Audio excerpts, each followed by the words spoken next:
Hi, I'm George Acorn with Fortitude, here today with Frank van Meel, who's head of electrification for Audi AG. Audi today just introduced the Q5 Hybrid, Frank, and Audi of America's social media team has some questions for you. I'll start with how far along is the Q5 Hybrid in development, and when can we expect to see it in the market? Well, we've shown the car to the journalists by the end of last year on the Tech Day in Ingolstadt. We showed it because we are really quite far. We're close to series production. That will be by the end of this summer, early fall. What market do you expect Hybrid is geared for, and where will it be most successful? Well, first of all, it will be the markets US and China, the non-diesel markets, as to speak. That will be our main focus, but of course also Europe is now coming up towards hybrid technology. Could you compare the differences between diesel and hybrid? Where are the advantages for one over the other? Well, the diesel has got its biggest advantage over the long hauls, or if you're traveling long distance, you get a very good mileage on the highway. So if you're really using your car for longer distances, the diesel is unbeatable. If you use a car more for stop-and-go traffic, like for instance for LA downtown, then a full hybrid might be your choice. What are the benefits of offering both in the same market, and do you expect the hybrid models will affect the sales of TDI? Well, as I said during my last answer, there is a difference in usage, so it really depends on how you're going to use your car, and depending on your typical daily vehicle usage, there is an advantage either for the diesel or for the hybrid, so they're not in each other's way, they just offer you a better choice. Do you find certain markets like the United States may be more geared to one or the other? Well, of course, we can see on the world that Europe still is a very highly emotional diesel market.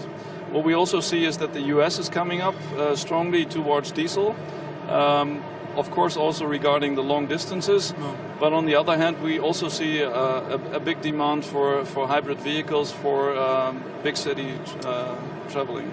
This next question may be a bit along the lines of what we've asked before, but I'll ask it anyway. First, how are you aligning your environmental message around the hybrid and the TDI technologies? And second, are you targeting different demographics with the two vehicles? Well, first of all, the baseline is we want to have the best improvement in CO2 emissions we can get. And there is no silver bullet technology, so what we're aiming at right now is that we improve all different concepts that are available and that the customer wants. And those are, for instance, TFSI, TDI, also hybrid vehicles. So we're improving on all of those concepts. What are the barriers for bringing electric vehicles like this, or even full-on electric vehicles like the e-tron, to market in, let's say, larger numbers? Well, from the customer standpoint, of course, the total cost of ownership is one of the main issues. One of the reasons for the popularity of hybrids, apart from being good towards social responsibility, was also the fact that there were some incentives for driving hybrids, like the use of carpool lanes, even though if you're alone in the car, that was worth some kind of value regarding total cost of ownership for the customers.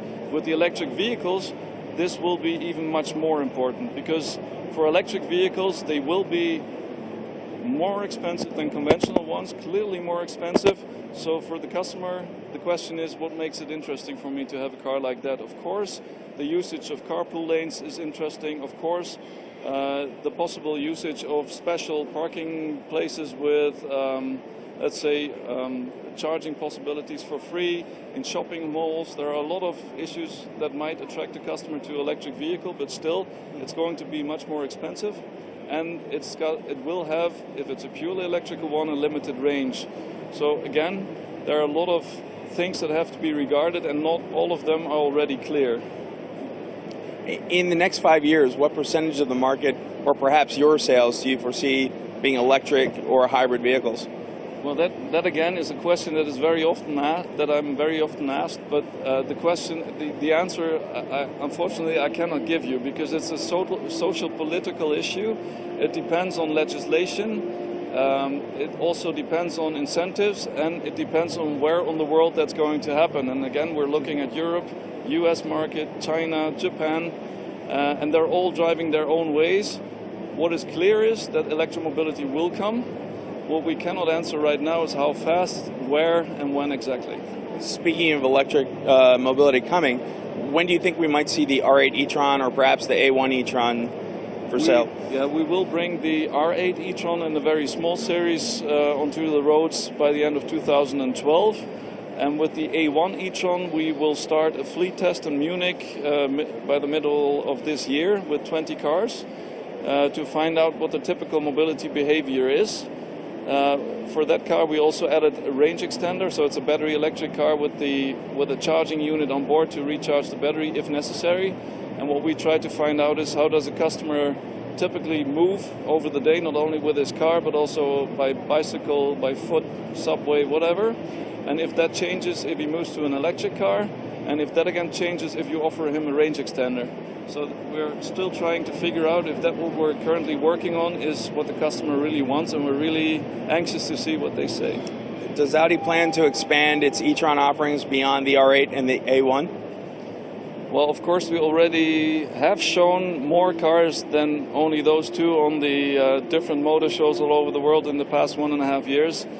And of course, we are working on other cars and other concepts as well. For just one example, we've shown the so-called E-Quattro concept in Paris. It was a sports car, Spider, with a diesel engine at the rear and an electrical front wheel possibility, which is one of the issues we're also working on, just one of them.